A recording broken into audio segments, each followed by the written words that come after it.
Naiyak ako si Papa ni Kaloy, parang ordinaryong tagahanga lang. Yung naka-blue mga kagons, yan po si Carlos Yulo, ang 2 times gold medalist sa Paris 2024 Olympic Games po, no, sa gymnastic ata siguro yun, no?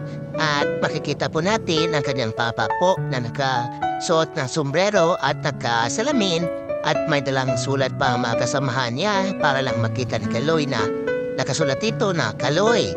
Dito, papa mo, tingnan po natin, no, kung makaabang ba ito? Kasi ang daming tao po, asa na po makita siya ni Kaloy po, no?